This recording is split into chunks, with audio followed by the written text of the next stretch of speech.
Welcome to the Deep Dive. We're here to unpack fascinating ideas, and today, well, we've got something that might just turn your view on aspiration completely upside down. We're diving into the lyrics of a song, We Are the Dream, by Alison McLean. Now, usually we think of the dream as something out there, right? A goal, something we chase. But what if that's backward? This song's chorus, it offers this really provocative idea. It stuck with me. Yeah, and that's exactly what we want to explore today. It's our mission for this deep dive. Yeah. We're not just, reading lyrics. We're digging into what it really means when she sings, "The dream is chasing us."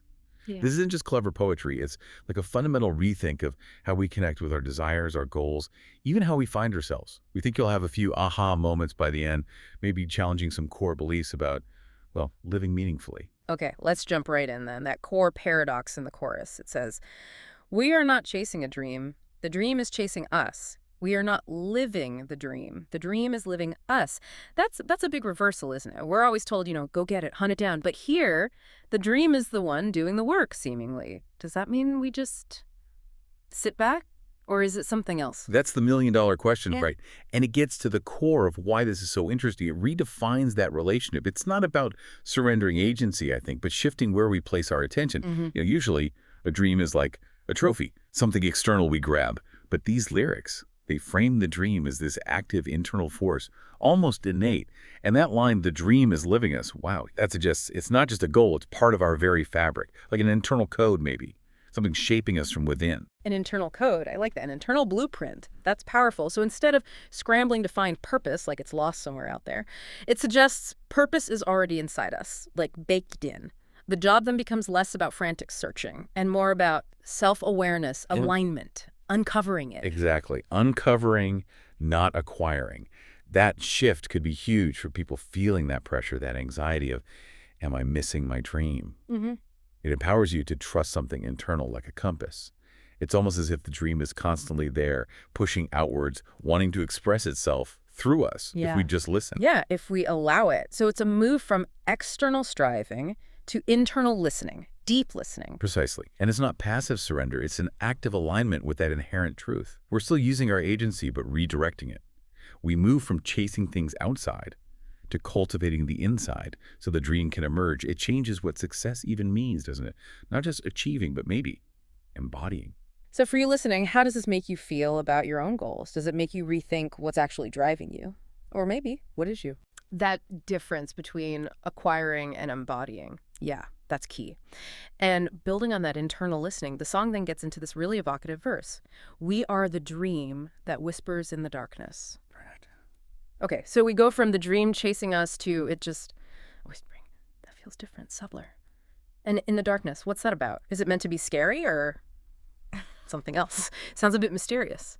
Well, connecting it to the bigger idea, I don't think darkness here is negative. Not necessarily. It could represent the parts of ourselves we don't usually look at, the unacknowledged bits, the subconscious. It's like intuition, that quiet, nagging feeling. That's often where our real desires live before we make them conscious goals. This inner voice, it's different from all the external noise society, expectations, even our own logical brain sometimes, is that deep current, Yeah. the gut feeling. Right, the gut feeling. That thing we often dismiss because it doesn't seem logical. So it's about tuning into those really subtle nudges. Yeah. Feelings that pull us one way, maybe before we even know why. We've all felt that, haven't we? Yeah. That quiet little pull maybe guiding you, even when it didn't make sense on paper. Exactly. And how often do we ignore it? Call it irrational. Hmm. The challenge is telling that authentic whisper apart from just like random thoughts or things we think we should want. Maybe our truest dreams are hidden because they actually challenge us. They don't fit the standard mold of success. So this darkness, maybe it's just the rich, unexplored territory inside us. Untapped potential, inner knowing. Inner knowing before the outer doing, that requires some courage to listen to. Absolutely. And sometimes that inner current isn't a whisper at all. It can feel huge. The lyrics continue describing this dream as something that brings us to our knees, triggering all of our emotions, sharing how we think it needs to be. Wow, brings us to our knees. That's intense. That doesn't sound subtle at all. More like overwhelming. Is that always bad? It's definitely not just a gentle nudge. It points to a profound internal experience. And brought to our knees, yeah, it could mean vulnerability, revelation, maybe hitting rock bottom, but it could also be overwhelming joy, right? Or profound awe, or just surrendering to a truth you can't ignore anymore. It's often in those moments of peak emotion, intense joy, deep grief, whatever, that the real self, the true dream, just sort of breaks through, becomes undeniable. So it's not just an idea in your head, it's a full body, full emotion experience. Exactly. Triggering all of our emotions, it engages everything. Think about it. Fear might pop up if the dream demands a huge change, or deep sadness if you realize how far off track you are. But also, imagine the incredible relief or joy or that surge of creativity when you finally align with it. And that last bit, sharing how we think it needs to be. That's really interesting. It suggests this dream isn't just a personal wish. It's tied to our core values, our sense of how things should be. Integrity, wholeness. It's deep conviction, and when it gets triggered, it demands our full attention, emotionally and everything else. That makes sense. It's not just a passing thought. It shakes you. You know it deep down.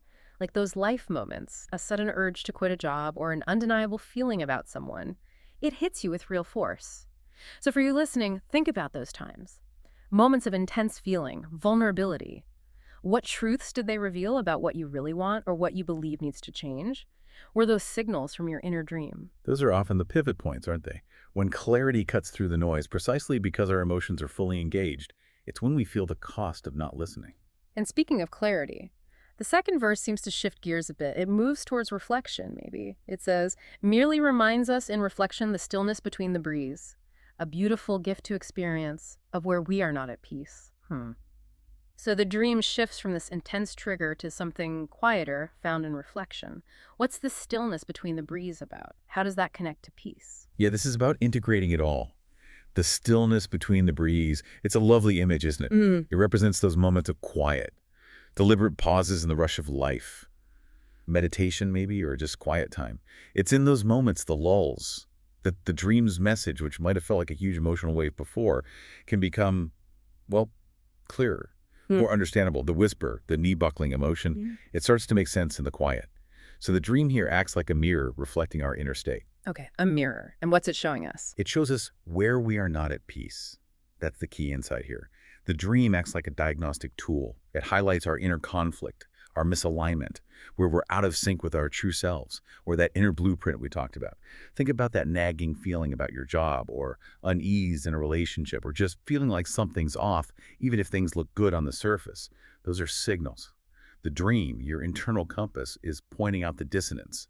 And the lyrics call this realization a beautiful gift. Why? Because seeing where you lack peace is the essential first step to finding it. It shows you exactly where to put your focus for growth and alignment. Wow, okay. So seeing our own discomfort, our lack of peace, that's the gift. That totally reframes negative feelings, doesn't it? Instead of something to run from, it's information, vital information from our core. We're invited to explore why we feel that way, not just try to numb it. So for you listening, how can seeing those areas of inner unrest, maybe highlighted by this inner dream, actually become a beautiful gift? How do those uncomfortable, quiet moments become your teachers? It lets us shift from just reacting to discomfort to consciously engaging with it, with intention. It turns what feels like a problem into, well, a path, a guide towards wholeness, genuine peace. By seeing where we're not at peace, we start the real work, the work of becoming the dream, instead of just chasing after it. Okay, so let's try and tie this all together. It comes back to that core statement. We are the dream. It's not just words. It's a whole new way of seeing ourselves and our purpose, looking inward, not outward. The dream isn't somewhere else. It's fundamentally part of us, our internal landscape, always trying to express itself. Exactly. And walking through these lyrics, we see how rich that idea is. We started with that really challenging reversal. The dream chases us. It lives us. It's an internal blueprint. Then we heard it as a whisper in the darkness, a subconscious guide. We felt its power, how it can bring us to our knees, engaging all our emotions as a crucial signal. And finally, we saw it in quiet reflection, as a mirror, a beautiful gift, showing us where we lack peace, guiding us toward alignment. So the song suggests the dream isn't something we go out and find, it's something that animates us. It's always revealing our true state, pushing for its own realization. It's the essence of our becoming. That's quite a journey from just a few lines of lyrics. Really makes you rethink everything about ambition, achievement, all of it. Moving from an external chase to recognizing this internal guiding force that's already here. That shift, wow, it could change everything if you really embrace it. It really could. So the question for you listening is, what does this actually mean for you? If the dream isn't out there waiting to be caught, but it's living inside you, guiding you right now, what fears can you maybe let go of? And what kind of internal journey does that free you up to begin? Maybe the real adventure isn't finding your dream, but consciously aligning with the dream that you, fundamentally, already are.